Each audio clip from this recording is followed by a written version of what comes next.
Hi hello അസ്സാം വലൈക്കും. അപ്പോൾ എൻ്റെ സൗണ്ട് ഇപ്പോഴും ശരിയായിട്ട് കേട്ടോ ഗൈസ്. മക്കളൊക്കെ സ്കൂൾക്ക് പോയി. ഞാനിത് അവിടെ ചായക്കടി തിന്നുകൊണ്ടിരിക്കുകയാണ് കേട്ടോ. ഇത് നെയ്സ് പത്തിരിയാണ് ഉണ്ടാക്കിയത്. നെയ്സ് പത്തിരി നല്ല ബീഫ് മുളക് ഇട്ടത് കേട്ടോ, ബീഫ് കറി. പിന്നെ മക്കളെല്ലാവരും ചായക്ക് കുടിച്ച് പോയി. കാടമുട്ട രാവിലെ പെറുക്കാനുള്ളതൊക്കെ പെറുക്കി. പുറത്തുള്ള പരിപാടികളൊക്കെ ഏകദേശമൊക്കെ കഴിഞ്ഞ് ഇനി ചോറും കൂട്ടാനും ഒക്കെ റെഡിയാക്കാനുണ്ട്. ബാക്കിയുള്ള പണികളുണ്ട്. കഴിഞ്ഞിട്ട് ഡ്രൈവിംഗ് ക്ലാസ്സിന് പോകാനുണ്ട്. ഇപ്പം 2-3 ദിവസം ലീവാണ് കേട്ടോ. അതോടെ തന്നെ ഇന്ന് നേരത്തെ പോകണം.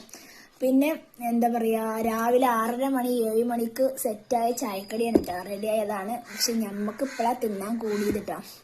അപ്പോൾ ഇപ്പം നേരം ഇവിടെ 10:45 ചായക്കടി കുടിച്ചുകൊണ്ടിരിക്കുകയാണ്. അപ്പം എല്ലാവരും ചായയും കടിയൊക്കെ കുടിച്ചാ? എന്താ പരിപാടി? എല്ലാവരും സുഖമല്ലേ എല്ലാവർക്കും?